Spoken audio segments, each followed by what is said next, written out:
Hello, hello, and welcome to the Atlanta Innovation Studio, live broadcasting from Venture Atlanta. Love to have you here. I've got a great panel today of three of the coolest, smartest, most brilliant women in FinTech in Atlanta. So very excited to bring you their stories and talk a little bit more about FinTech and the ATL with these brilliant women.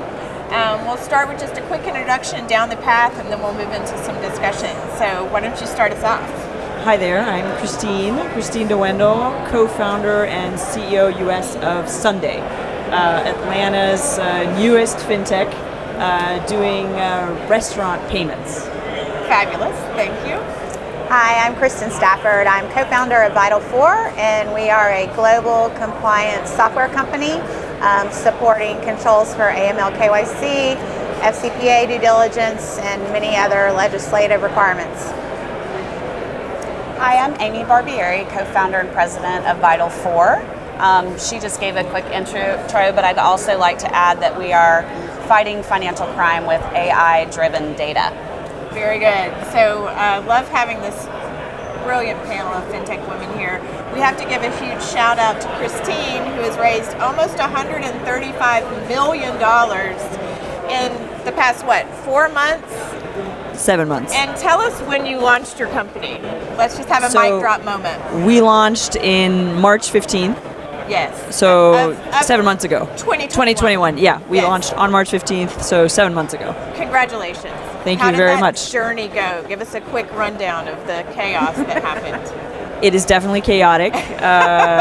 Why have we been able to raise that much money? Because our idea is massive. We are planning on changing the way people pay in physical retail. We're starting with restaurants, moving into hospitality, hotels, and then we believe there's an opportunity to change the way people pay everywhere in physical retail. No one has done it yet. The space has not been disrupted, and our investors loved it. Our first customers loved it. We have almost 2,000 customers.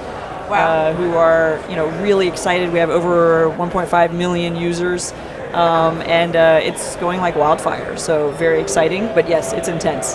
That's great. Well, congratulations. Thank We're thrilled you picked Atlanta. And let's kind of unpack that a little bit. Cashless payments. I mean, it's all the new rage.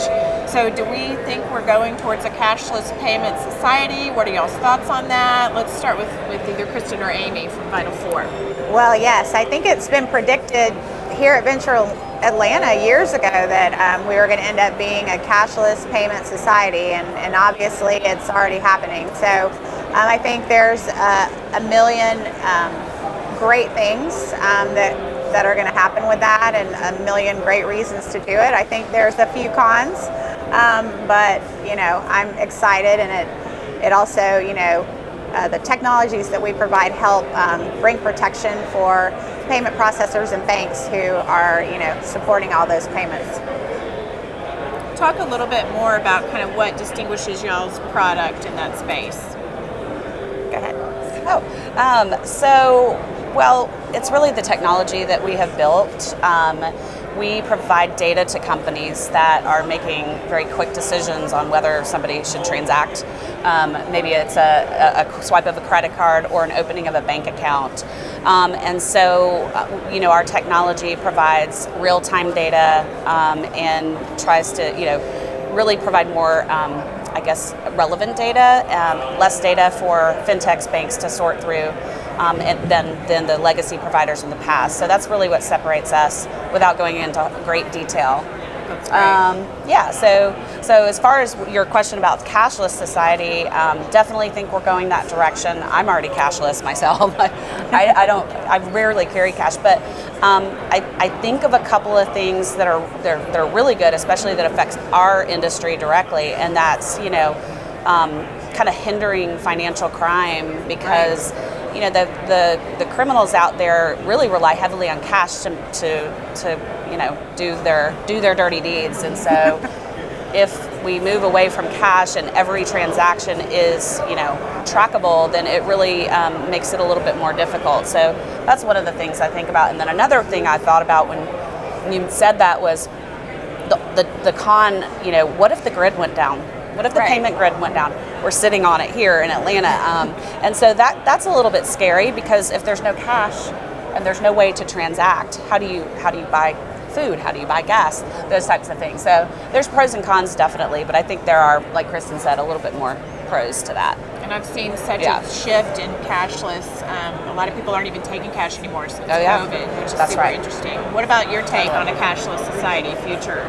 So I think we're heading in that direction. The first thing I would say is take a look at what's happened in Asia. It's been 10 years since there's been really a move for a cashless society, and it's working really well. And then take a look at what the pandemic did, right?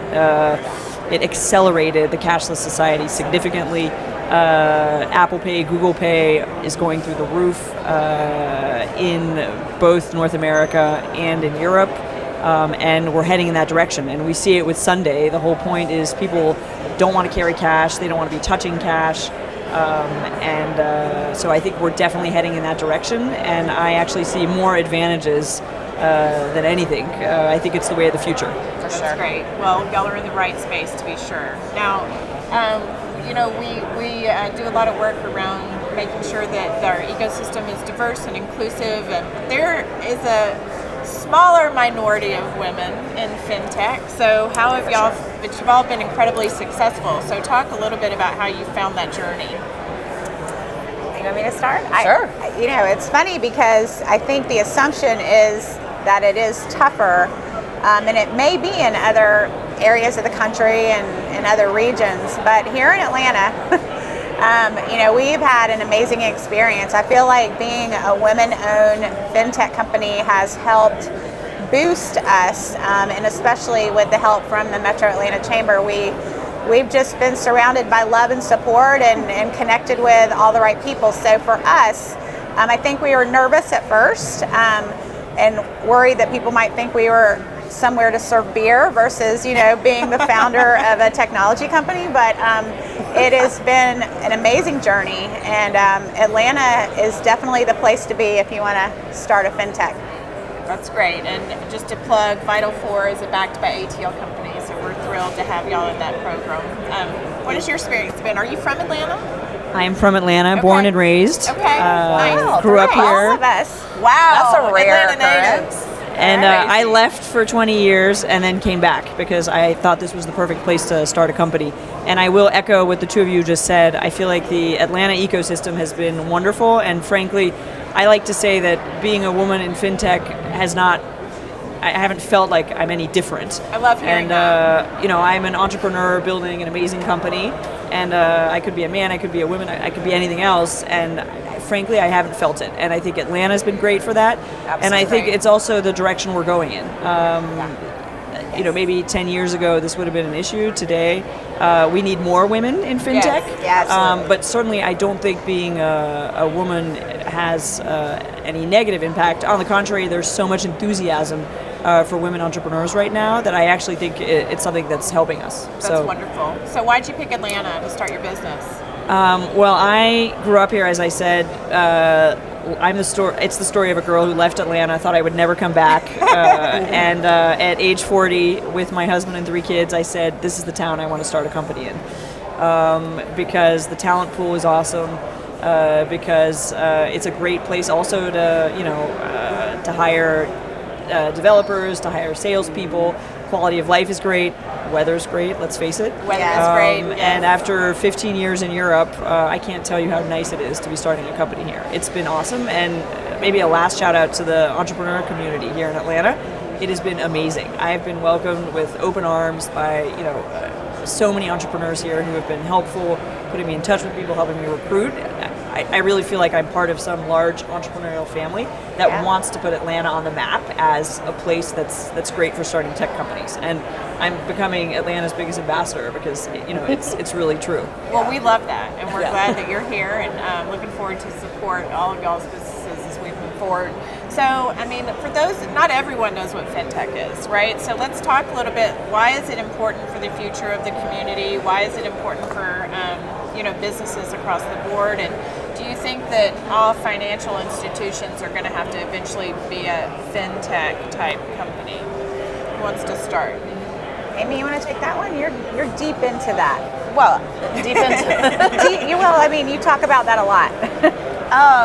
Well, I think I was going down a little bit different path than that, but yeah, I mean, do I think all financial? Absolutely. Actually, I just got asked the same question, similar, yesterday by a UGA student who was doing a project research for a FinTech project that he's working on, and yes, the answer is yes.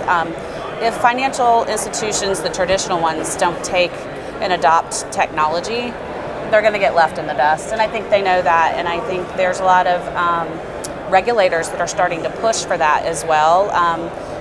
By example, FinCEN, which is the Financial Enforcement or Crimes Enforcement Network, was doing some research and digging into Vital4 and how AI is helping us provide better data, and then they're taking those recommendations to the financial institutions, saying, hey, here's some technology that you need to look at to make, your products better, your solutions better, and just keep the world safer against financial crime. So yeah, I think that's definitely a long-term play for the traditional banks to adopt technology and become a FinTech company. And absolutely critical, and especially in this day and age with all the fraud and going on. I mean, you have to have a FinTech for every business that touches money. So, and to add the AI piece into it is just one step further. Yeah. And you're helping kind of restaurants reach into that FinTech space by partnering with them. Are they used to this? I mean, tell me what their approach to FinTech is. So